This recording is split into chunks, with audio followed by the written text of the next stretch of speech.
Welcome back to our CompTIA SecurityX series. In this lesson, we'll cover Objective 3.5.2, Security and Privacy Considerations. When working with specialized and legacy systems, we face unique challenges. These systems often can't be updated or replaced easily, yet they handle critical processes and sensitive data. So, how do we secure them while keeping them functional? Let's break it down into 8 key considerations: segmentation, monitoring, aggregation, hardening, data analytics, environmental factors, regulatory compliance, and safety. First, segmentation. Segmentation means breaking a network into smaller, isolated zones. This way, if one segment gets compromised, attackers cannot easily reach other critical areas. For example, in a hospital, the network for medical devices like MRI machines is kept separate from the guest Wi-Fi. Even if the Wi-Fi gets hacked, life-saving equipment stays safe. Next, monitoring. Monitoring means keeping an eye on system activity at all times. We use tools like security information and event management, or SIEM, and intrusion detection systems to spot unusual behavior. For instance, a water treatment plant monitors its SCADA system in real time. If someone tries to change chemical levels in the water, an alert is triggered immediately, and the threat can be stopped. Now, aggregation. Aggregation is about combining data from multiple devices or systems into one central view. Why? It helps analysts see the bigger picture. For example, a company may pull logs from firewalls, IoT devices, and servers into one dashboard. This makes it easier to detect patterns, such as a coordinated attack coming from the same IP address across multiple systems.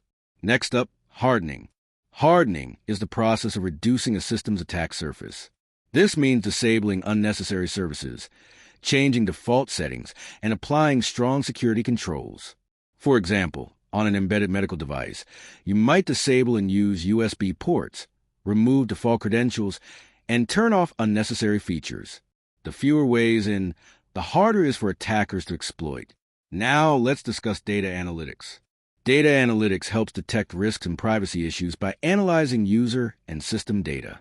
For instance, a bank might use analytics to spot unusual login behavior at ATMs, quickly stopping fraudulent activity before money is stolen. Analytics helps find anomalies that traditional monitoring might miss. Next, environmental considerations. This means making sure that physical and operational conditions don't compromise security. Systems need stable power, proper cooling, and disaster protection.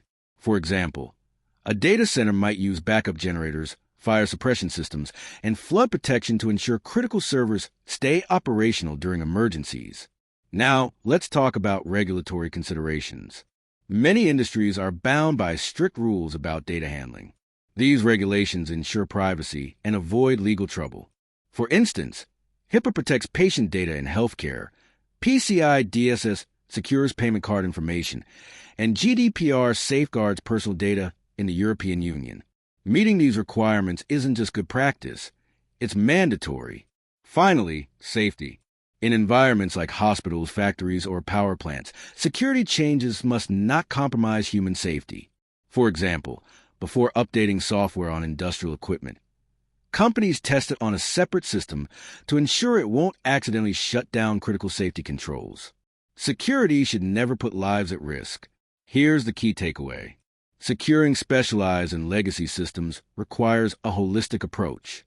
Isolate them through segmentation, monitor and aggregate data for better insights, harden their configurations, consider environmental risks, follow regulatory requirements, and most importantly, ensure that all security measures maintain safety and privacy. That's it for Objective 3.5.2. In the next lesson, we'll continue exploring strategies for securing critical environments. Be sure to review these points, as they are highly likely to appear on the exam.